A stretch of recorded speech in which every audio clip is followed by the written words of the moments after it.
Assalamualaikum, salam sejahtera, Om Swastiastu, Namo Buddhaya, salam kebajikan.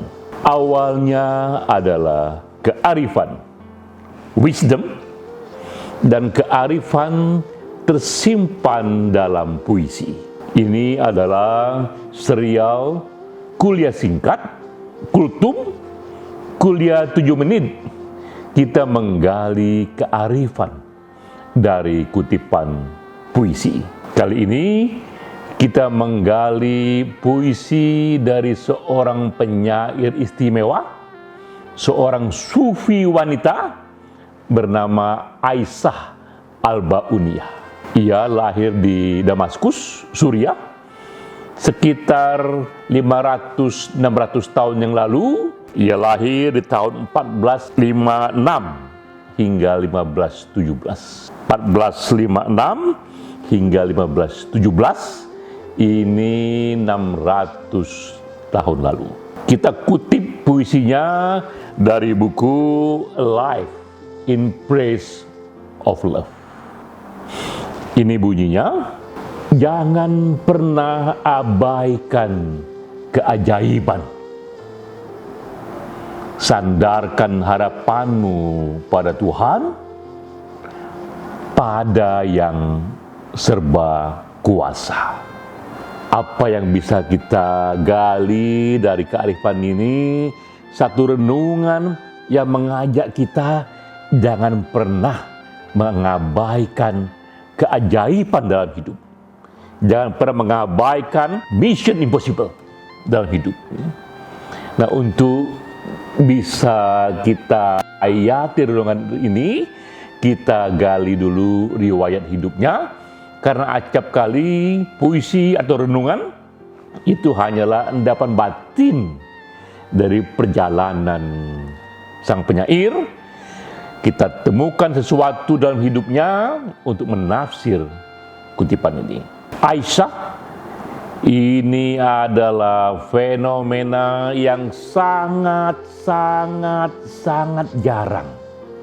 3 kali saya katakan sangat jarang, karena ia adalah seorang wanita yang menonjol di abad 15, abad 16, itu abad yang penuh dengan dominasi laki-laki, itu abad patriarkal. Tapi ia seorang wanita bisa menonjol di era itu. Di era itu belum kita kenal emansipasi wanita yang kita kenal sekarang. Emansipasi wanita itu fenomena abad 19, 20, 21, itu fenomena 600 tahun kemudian setelah wafatnya Aisyah. Lalu apakah gerangan yang membuat seorang wanita di era itu bisa sangat menonjol, bahkan dihormati sebagai seorang guru sufi? 3 hal yang membuat Aisyah menonjol. Pertama, memang ia beruntung, ia datang dari keluarga scholar, keluarga terpandang di Damaskus. Ayahnya seorang kadi, seorang hakim di pengadilan agama. Itu status posisi yang sangat dihormati di saat itu. Pun ayahnya seorang yang berpikiran terbuka. Sejak awal ia memang mendidik Aisyah untuk menjadi seorang wanita yang unggul. Jadi pertama memang keluarga menopangnya. Kedua, memang kapasitas pribadi Aisyah yang luar biasa, yang berbeda. Ia hafal Quran di usia 8 tahun. Dan ia mempesona lingkungannya. Ia membaca banyak sekali dan ia cepat sekali mengetahui segala sesuatu. Ia menonjol bahkan sejak remaja, bahkan di kalangan keluarga yang juga didominasi oleh kultur laki-laki itu. Ia sudah menunjukkan bakatnya sejak awal. Ketiga yang membuat ia menonjol adalah Aisyah pun senang menulis. Ini juga hal yang menjadi inspirasi bagi kita di sini. bahwa siapapun yang menulis, yang meninggalkan riwayatnya dalam tulisan, itu lebih mudah ditemukan, lebih mudah untuk diangkat oleh generasi selanjutnya. Sangat mungkin di era itu atau sebelumnya, ada juga banyak wanita yang menonjol, tapi karena ia tidak menulis, tak ada dokumen untuk mengkisahkannya. 3 kombinasi ini membuat Aisyah menonjol. Keluarga yang terpandang, kualitas pribadi yang istimewa, dan ia sendiri memang juga sekolah tinggi sekali hingga ke Kairo. Jadi Aisyah pun dikenal sebagai seorang yang memiliki kapasitas ulama. Ia bahkan beberapa kali pun dianggap syah untuk mengeluarkan fatwa-fatwa agama. Selevel itu dia. Tapi juga ia sangat rajin menulis, banyak buku-buku yang ditinggalkannya. Tapi sungguh pun demikian, Aisyah mengalami sendiri. Tak mudah baginya untuk diterima di dunia publik, di ruang publik, di kolega yang didominasi oleh laki-laki. Lebih karena ia perempuan. Ia alami sendiri bahwa dengan ia berjuang, keajaiban pun datang. Ia rasakan keajaiban itu ketika ia melihat ia tak hanya diterima, tapi ia dihormati. Pengalaman inilah yang membuat ia melahirkan renungan itu, bahwa jangan pernah kau abaikan keajaiban dalam hidup. Sandarkan harapanmu pada Tuhan, pada yang serba kuasa. Di samping kita ingin adanya keajaiban, jangan pernah padam itu harapan itu.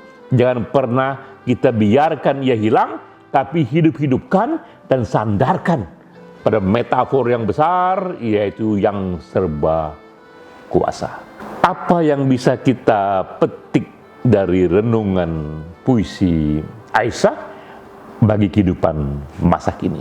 Kita dapatkan gambaran bahwa jangan pernah kita tiada bermimpi dalam hidup. Jangan pernah kita takut bermimpi jika kita melihat adanya ketidakadilan. Yang terkenal di dunia modern itu kita tahu Martin Luther King ketika ia katakan I have a dream. Itu di tahun 50-an, 60-an, 70-an di Amerika Serikat.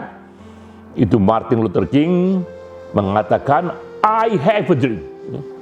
Saya punya mimpi akan datang masa saat itu kulit hitam dan kulit putih duduk sama tinggi dan sama rendah dalam meja makan kemanusiaan.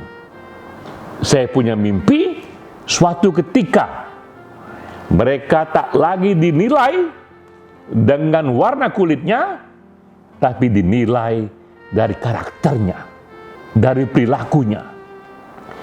Itu dikatakan oleh Martin Luther King sejak tahun 50-an dan 60-an di Amerika Serikat.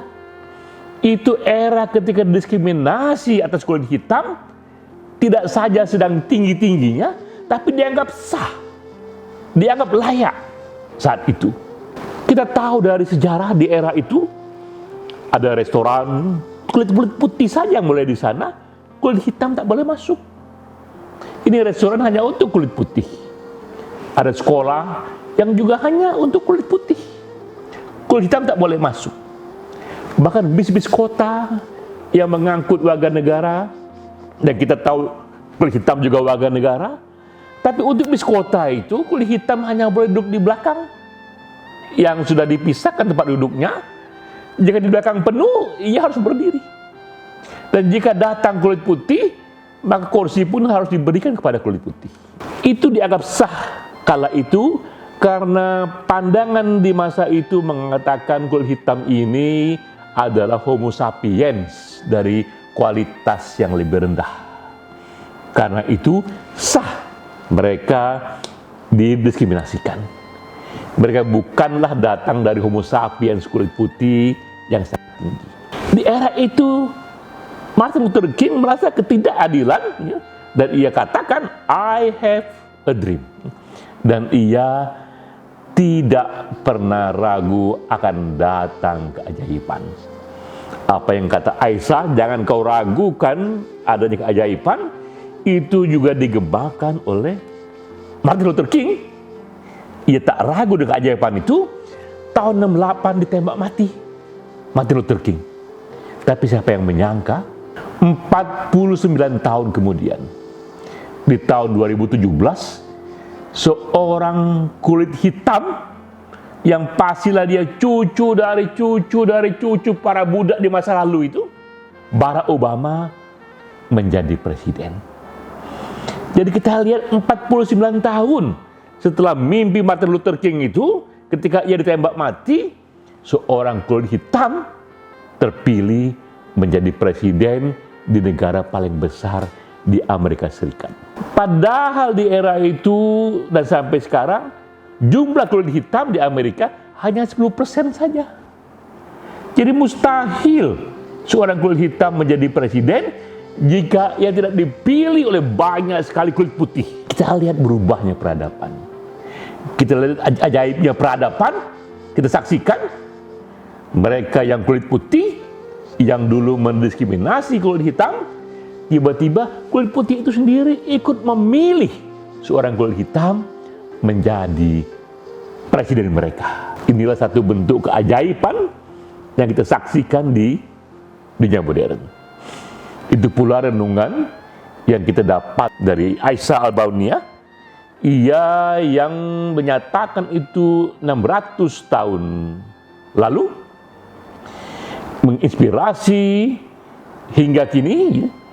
Kita mendalami ini, kita ingin menemukan permata dari ini, dan di masa kini kita pun membuka pikiran bahwa kapanpun kita melihat ketidakadilan, kapanpun kita rasakan ketidaknyamanan sosial, jangan pernah hilang kekuatan kita untuk bermimpi bahwa ketidakadilan ini perlu kita lawan dan kita bisa menang karena keajaiban hadir. Jangan pernah abaikan keajaiban. Itulah renungan terdalam yang punya efek kuat sekali bagi kita pun di masa kini. Sampai jumpa.